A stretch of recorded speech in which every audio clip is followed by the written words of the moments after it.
Have you ever get yourself ready to go out to do photography, and once you set foot through the door, the weather kind of looks like this?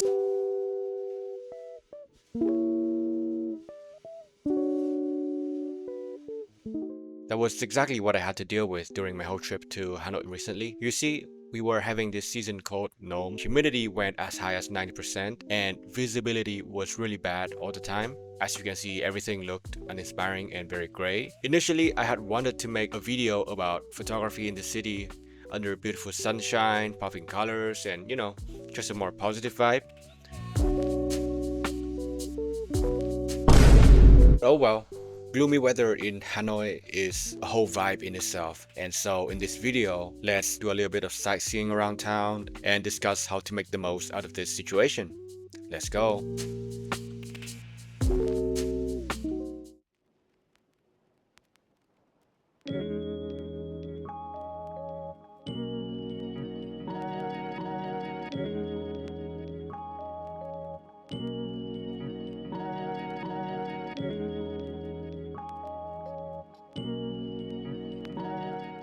Okay, so I'm in the middle of the old quarters in Hanoi right now.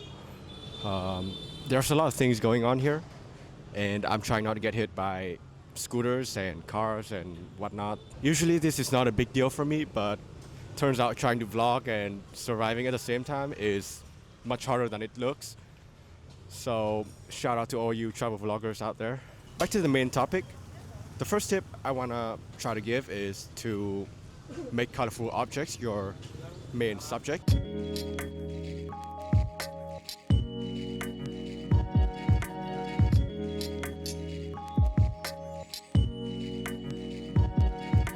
This is actually a great example of a colorful subject. Pretend that this didn't exist for a second. If I walk down the street and take a picture of everything behind me, you wouldn't know exactly where to look at. But now with these flowers, I think your attention will be pulled directly towards all the colors right here. That is because the colorful nature of everything here contrasts really well with the background, which is really flat and gray. Coming down the street on a day like this, you always want to try to find subjects that are on the more colorful side. I think that will make your photo more compelling.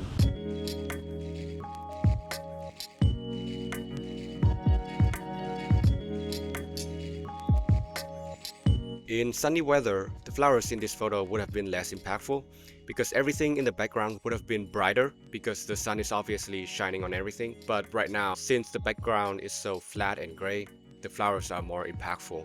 So even though it's not as fun to go out to do photography like it would be during a sunny day, I think this kind of weather gives us a learning opportunity to be more intentional with our subject.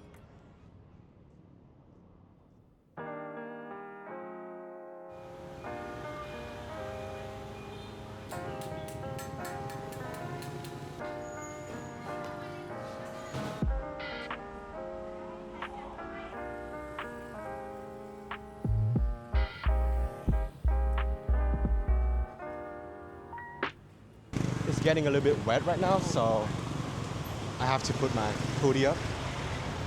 Tip number 2 when shooting in these conditions is to try using a flash.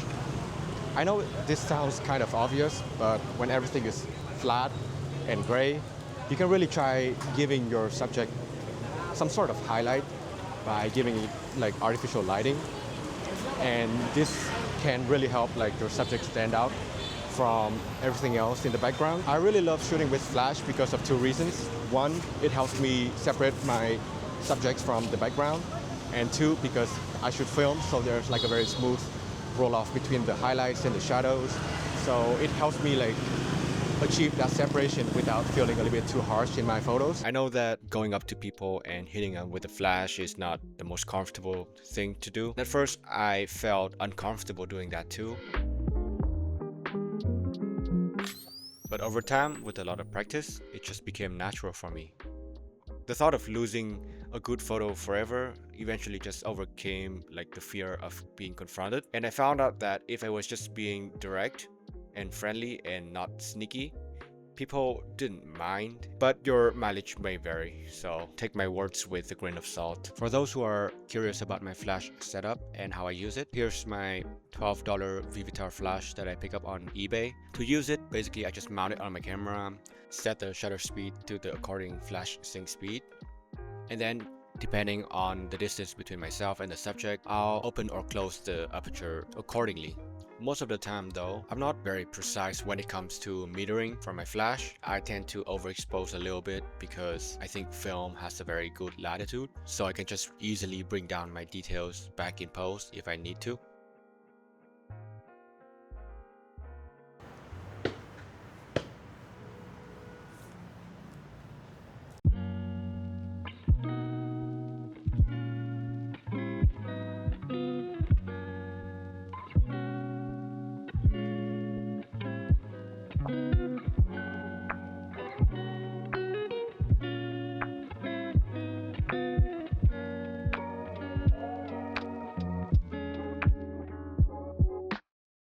I'm currently in a place where a few days ago, me and my little brother did this small project about doing photography in these old community housing buildings in Hanoi.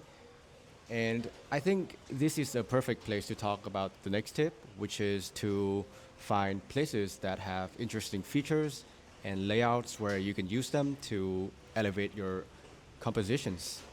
Let me show you what I mean. Take this photo for example, and please ignore the silly expression. We were just standing in an alley and the weather was also very overcast, and I just randomly took a photo of him and notice how he didn't really stand out from the background.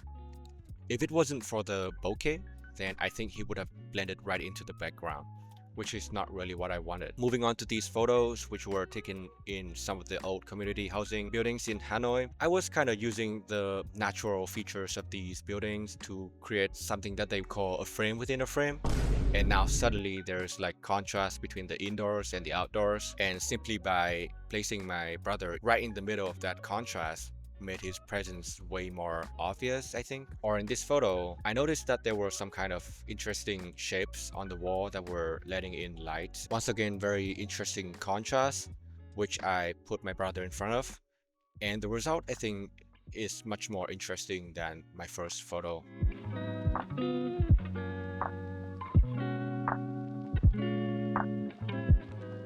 Obviously, these photos aren't masterpieces or anything, but I guess the point I'm trying to make is that there are places around us that have interesting features that we could incorporate into our photos to make them more interesting. I was very lucky to be born in a city where there are many such features, which really came in handy for me every time I go out and do photography in this bad weather.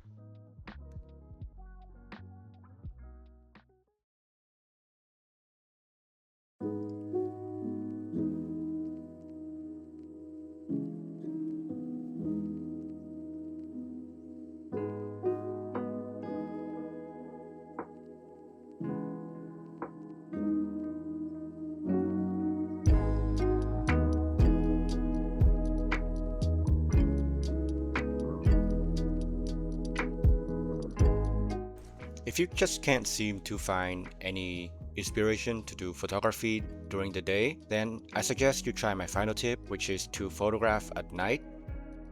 You see, at night, the city seems to have a whole different vibe to it. The tempo of every subject changes, and there are like light sources from everywhere, from street lamps, scooters, buildings, billboards, and neon lights too.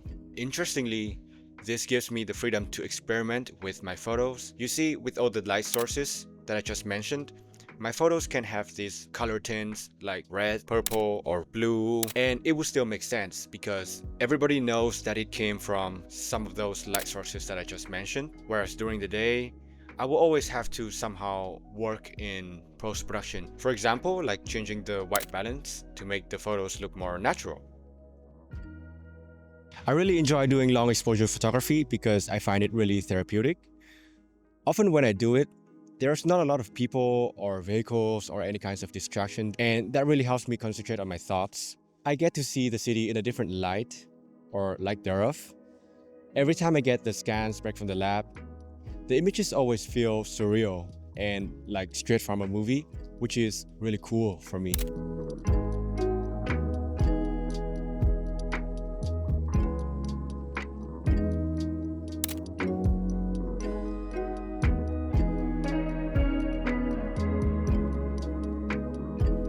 With that, I'm probably gonna end this video here. I really appreciate that you guys have watched until this point, and I hope that you guys found my tips helpful. So the next time you come to Hanoi and the weather is like all bad, you'll still be able to capture a lot of beautiful photos for yourself. Let me know in the comments which tip you found the most helpful. Definitely don't hesitate to let us know if you have any more tips. Reach out to me on Instagram at utbebob, and that is UTBEBOB. If you have any questions or if you just want to have a conversation about photography in Hanoi, like and subscribe on this channel, and I'll see you in the next video. Take care.